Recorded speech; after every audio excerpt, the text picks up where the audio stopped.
it's Sandra. Welcome to another episode of Asexualise, my asexual life. This is a place to be for education about asexuality, all things asexual, and I share my own asexual life journey in order to help you in yours. So subscribe and hit the bell icon right now if you like asexual entertainment, information, education, and lifestyle vlogs. So today I have a movie review for you of Lilo and Stitch.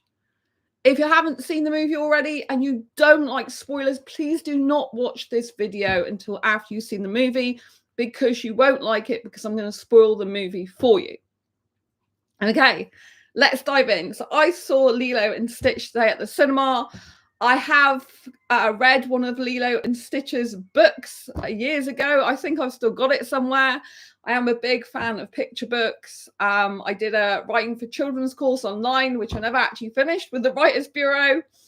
And the other passion I have besides writing nonfiction is writing children's picture books for 3 to 5 year olds, which not many people know about me. And I have written a couple, but not had anything published because they require time to construct the illustrations. Although with the advancements of AI these days, that's probably not going to be as difficult as it used to be. Although I bought a course years ago, but haven't actually done that course to do the illustrations myself. But moving on to Lilo and Stitch, I just wanted to give you that background to say I really, really like the movie, right? I liked the book and I love the movie, right? I have to say the movie was both really happy and really sad in some parts. So there is no sex in this movie. It is an animation and I really, really like it. And I think the way the creators have created Stitch is so realistic. Like, it didn't look like CGI. It looked like an actual real creature. So, you know, where some of them look very CGI, even with like Planet of the Apes, you can tell they're not really apes. Some of them, you know, they're just CGI and things like that. This was so realistic, this creature. So Stitch, in case you didn't know, is an alien. Basically, it's an extraterrestrial creature that Dr. Jumba created. And at the beginning of the movie, you see that he is convicted of illegally creating this being, illegally doing genetic experiments to create this creature, which has been programmed to destroy and cause chaos and mayhem. And it's meant to be more powerful than superbots, right? More powerful than AI superbots. And so it's supposed to be pretty indestructible. It's not totally indestructible, but it's meant to be nearly indestructible. And it's, you know, it's known as Experiment 626. The name is not Stitch until partway through the movie. So the movie sets a scene with Experiment 626 going to be exiled to Earth. It basically gets released and ends up going to Earth, right?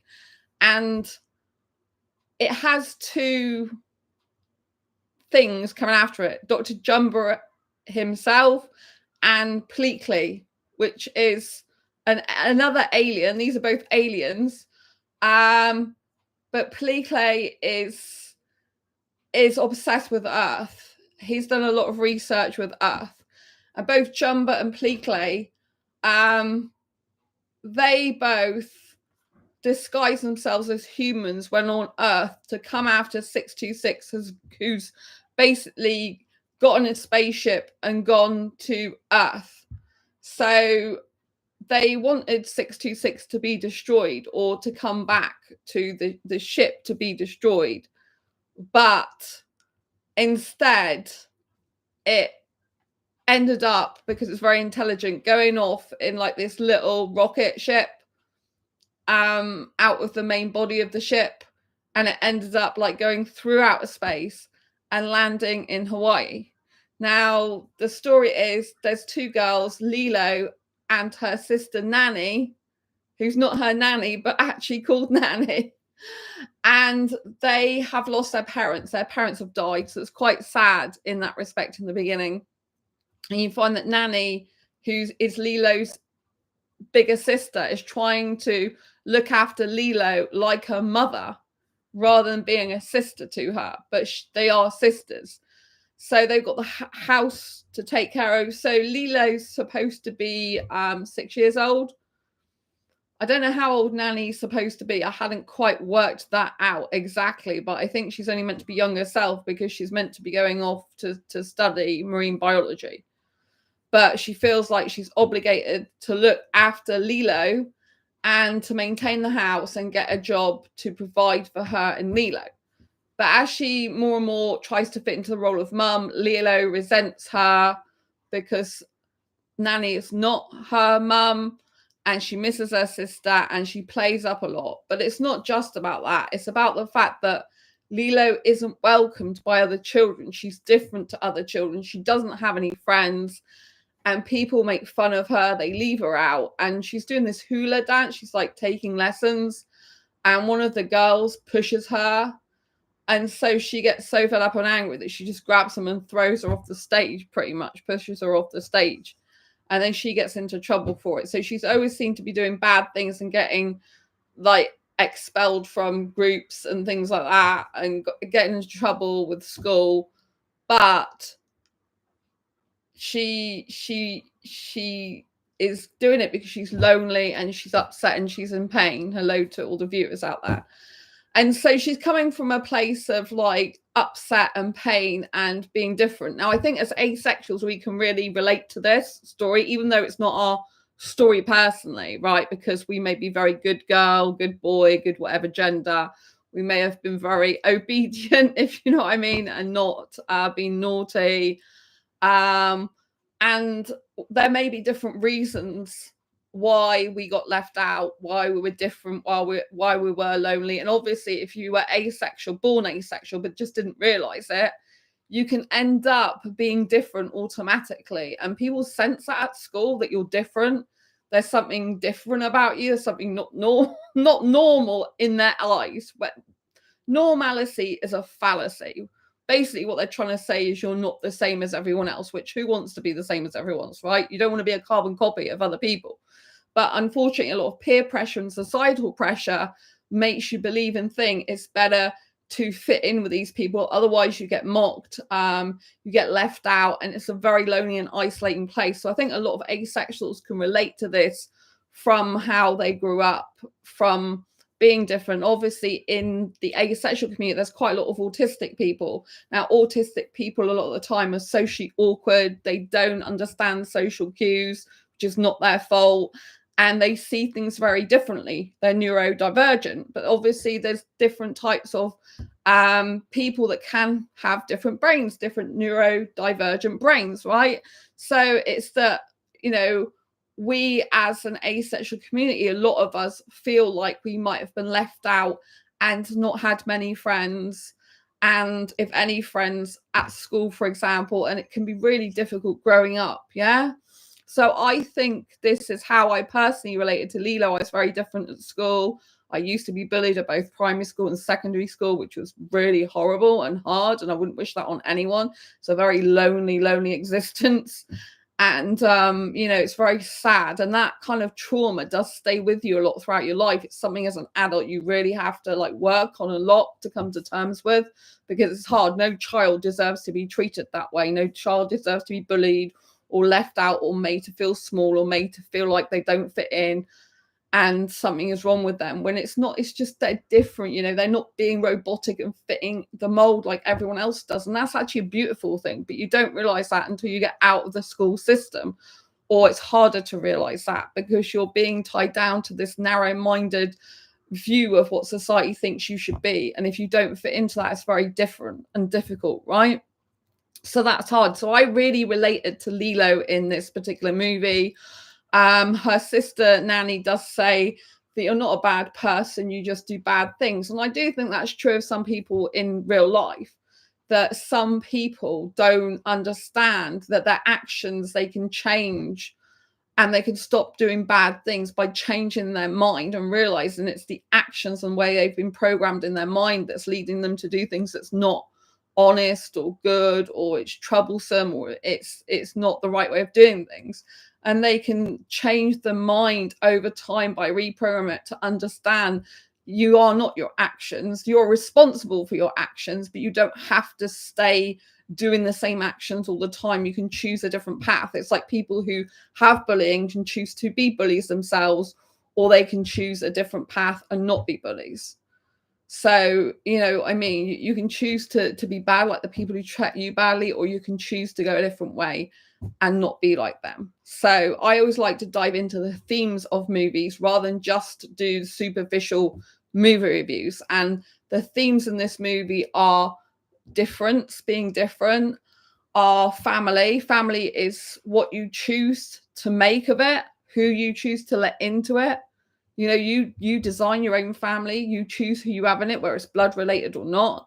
And it's about identity and making your mark in the world and loving connection. These are different themes throughout the movie, which I really, really enjoyed. I think the girl who plays Lilo is absolutely fantastic in the movie. I think she is so authentically Lilo. I think she's very realistic as that character. I think our acting skills were on point. I think she really enjoyed the role. And she's very, very believable. And I really loved that about her. I loved the whole thing. And I think pairing her with the person who played Nanny was a very good idea. I think they worked very well together. You do believe that the older sister is like an older sister, but also a mother type as well, but not really, because she wants to go off and study and be young herself. So you kind of get that real sense of familiarity between them that means that you could believe that they are sisters. I do believe that the girl is the most best actress in the whole of the movie, the best actress, the best person who acts in that whole movie. I think she's phenomenal. But I thought the other supporting cast were very good too. Right? Nanny is very good, right? The person who plays Nanny. So characters were fantastic. So 626 comes in this rocket ship to Earth and basically finds Lilo. Now, at this time, just before this has happened, Lilo prayed and wished for a friend, a best friend, right? And Lilo ends up when going to this pound, this dog pound, and they have this neighbor that acts a bit like a grandma to them, right? As far as I know, it's just a neighbor, but this neighbor's very important part of the family, right? And the neighbor also has a son, it looks like, or a grandson. I'm not sure if it's her son or grandson, but the neighbor has this guy who lives with her. I'm assuming it's her son or grandson. I can't work out whether she was a grandma to him or she's a mum to him. But anyway, that likes Nanny as well. So there's a little bit of funny moments in that where he's trying not to say how he truly feels about Nanny, but he's basically just telling her anyway in a very like haphazard boy crush type fashion, which is really funny. Although I wouldn't really know what crush is because I only tend to have love feelings or not. I don't, and attraction feelings. I don't get crushes.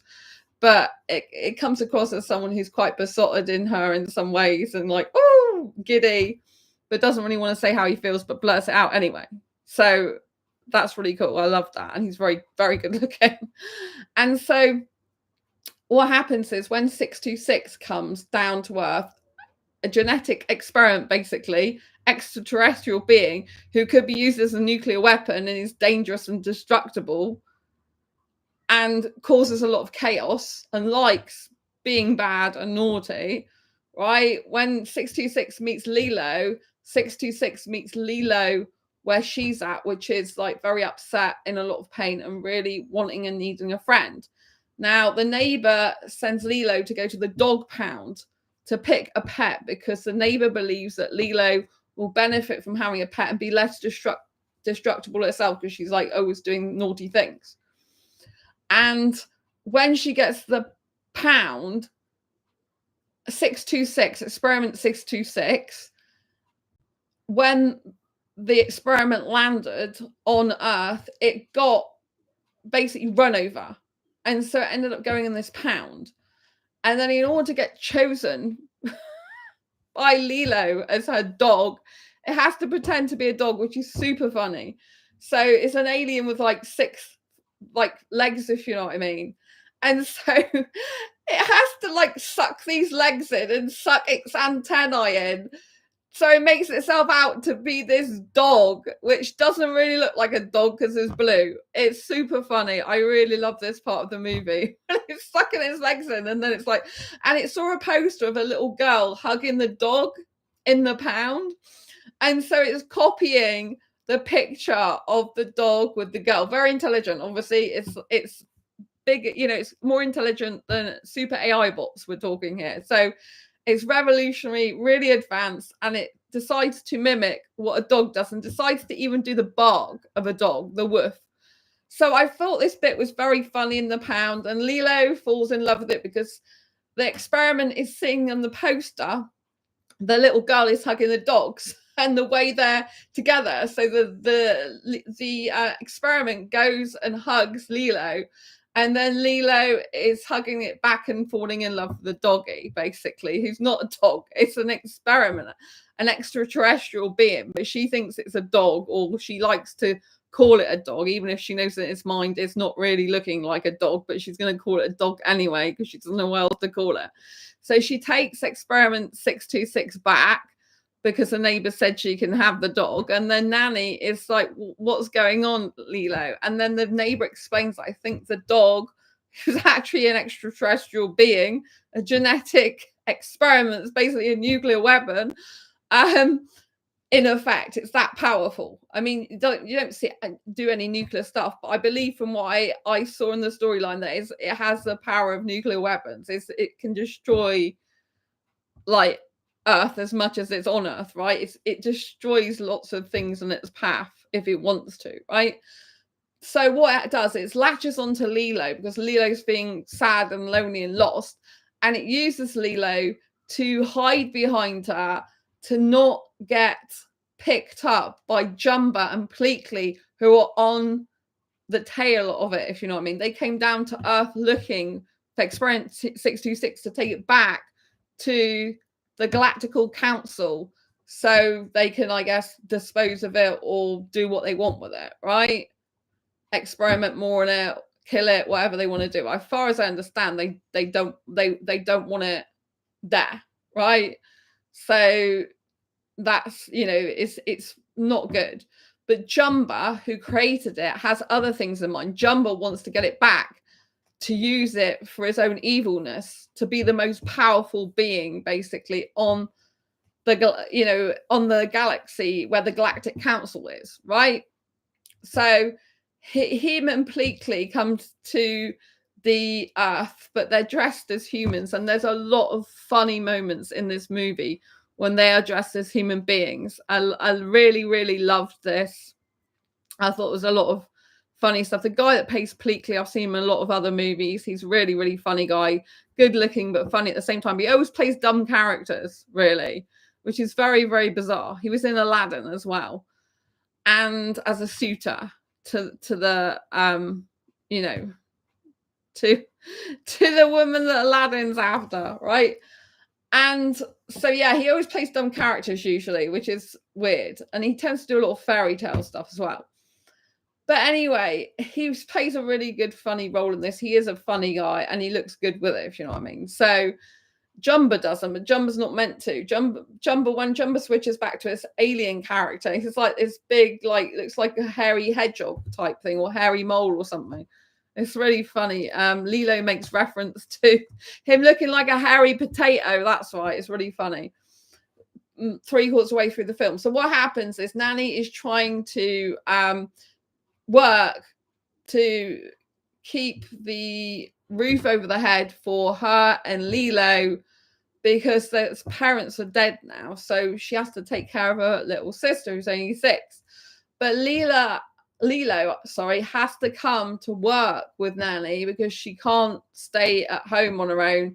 And the hula stuff, dancing stuff she was learning, she can no longer go to his classes because she pushed a person off the stage, even though they pushed her first.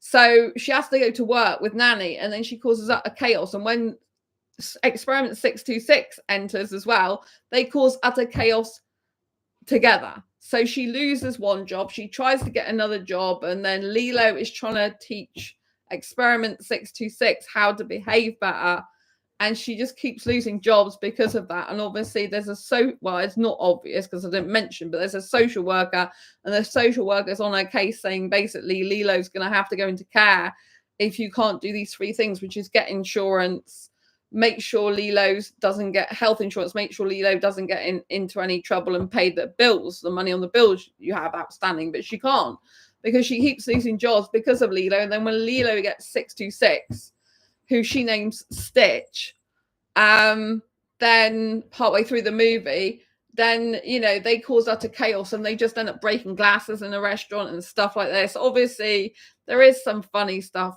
in this movie because of Stitch. I absolutely love the Stitch character, the creature. So Experiment 626, in case you're unsure, is Stitch. They're the same thing, but the girl names Experiment 626 as Stitch, as like her pet dog, even though it doesn't really look like a dog, right?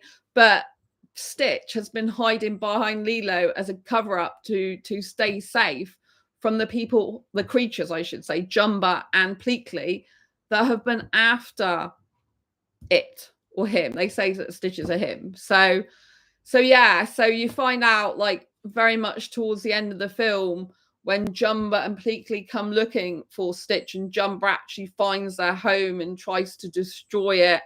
And, you know, he's got this gun, this extraterrestrial gun he's trying to shoot at Stitch. But what happens is it ends up blowing like portals in places. So they end up going from one place to another. There's this really funny scene when Jumba is literally going through all the floors of the house and back again because it like blowed a hole in all of them, which is like a portal. It just keeps repeatedly going through it. It's really funny.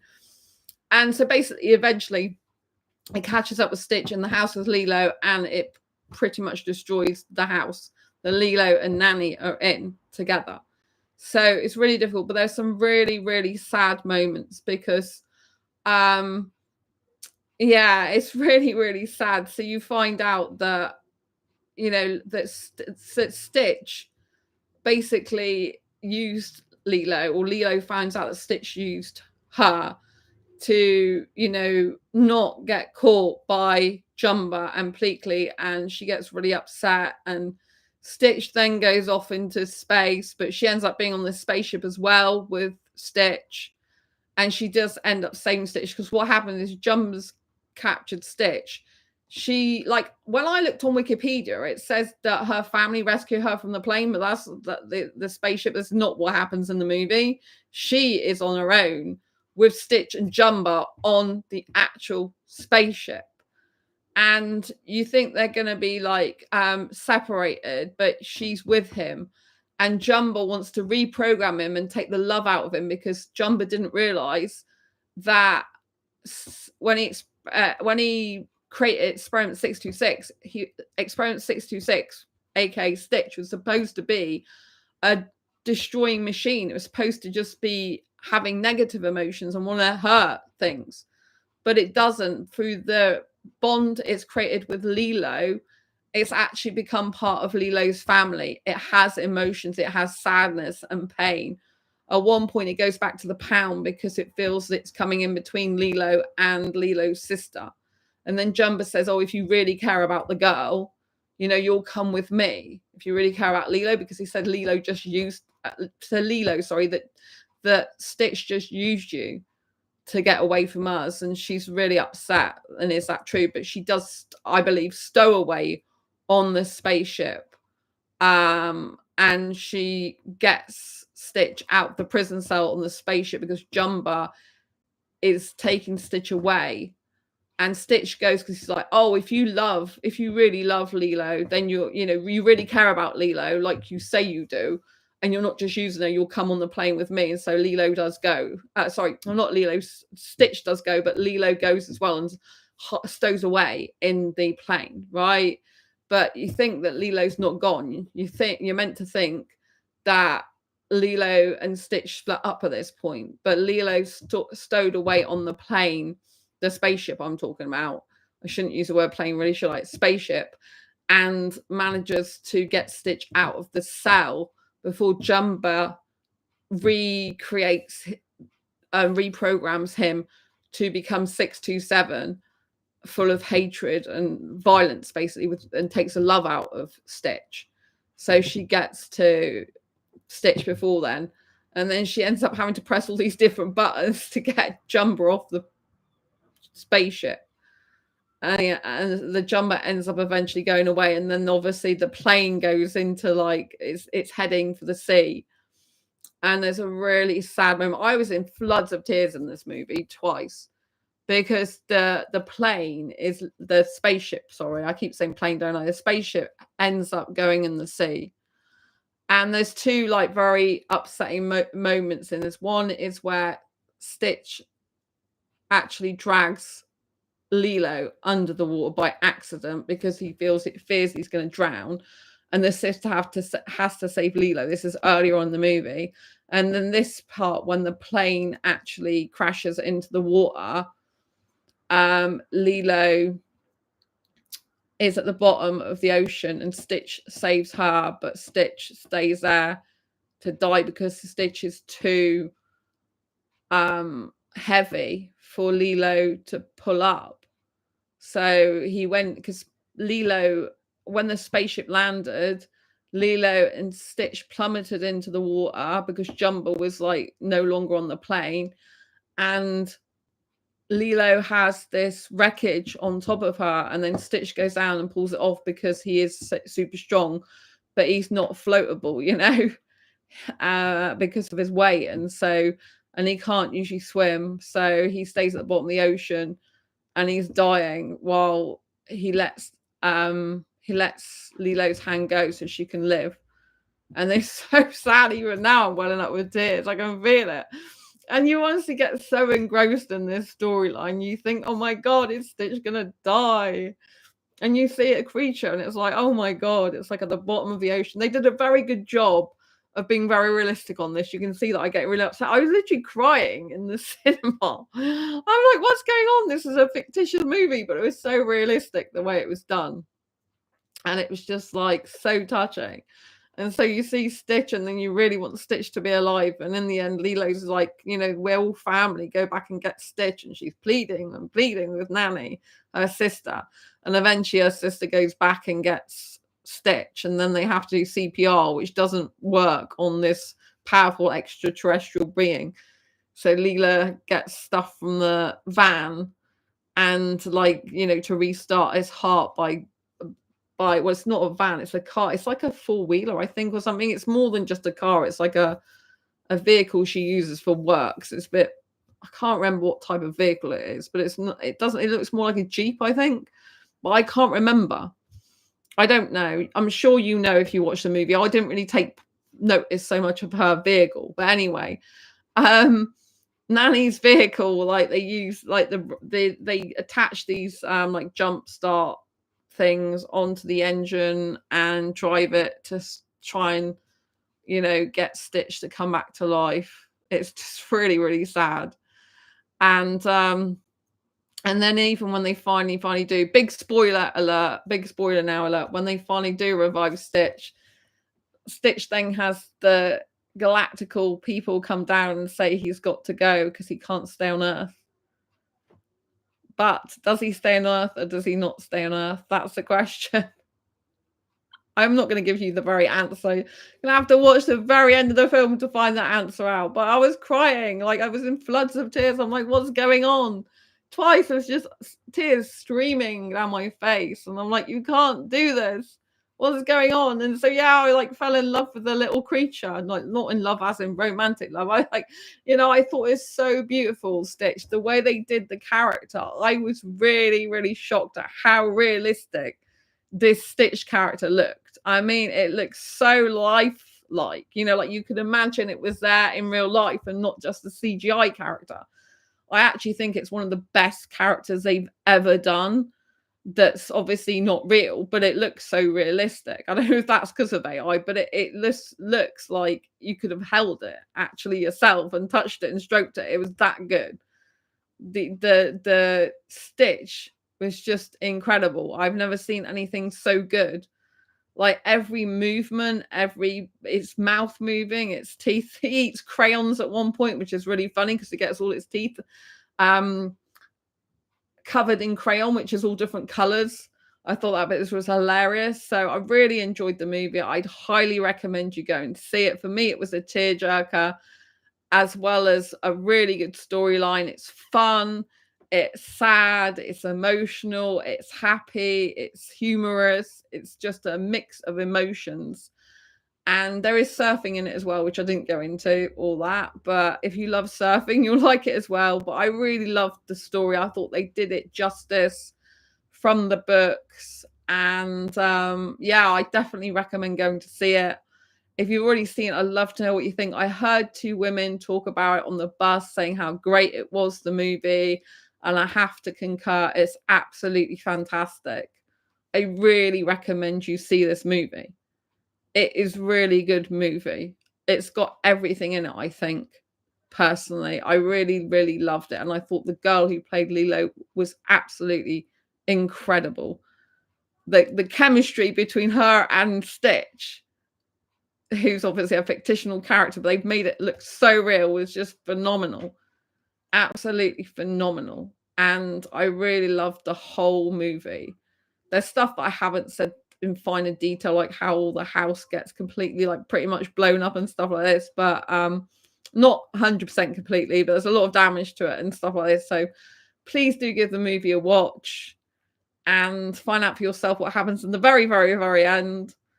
And to get the tissues ready, I think I had, I didn't have any tissues like to mop my eyes, but I was like, oh my God, I'm in tears over this, because you just really don't want Stitch to die or anything to happen to Stitch, or you don't want Stitch to lose a bond with Lilo. You don't want Stitch to go back to the council because they're going to hurt it or do things to it or destroy it. And yeah, I really, really loved it. Go and see it, and let me know what you think in the comments below. If you're new to my channel, I am an asexual author. I've got various books. Diary Confessions of a Hyper-Romantic Asexual on Amazon, 78 Life Lessons to Ace Your Life. If you like superhero movies, you'll like this book, Fibromyalgia Self-Help Handbook. That's me in my superhero outfit on the back. This is told in a superhero style. It's autobiographical account of how to reduce pain in 25 aspects of your life. Even if you don't have fibromyalgia, it's good. And then Asexual Perspectives, 47 Asexual Stories, Love, Learning for Sex, a celebration of asexual diversity. Definitely get this if you're new to asexuality, the asexual spectrum. We just want to understand it a lot better. There's a lot of misconceptions about asexuality, right? So go and get this book because it will dispel all of those myths. They're all on Amazon. So thank you so much for watching. Don't forget to subscribe, hit the bell icon so you don't miss an episode of Asexual Entertainment, lifestyle vlogs, information and education. Love you all dearly. Stay ace and speak soon. Don't forget to give this video a thumbs up if you like it and comment below what you thought of the movie. Love to see you. Bye.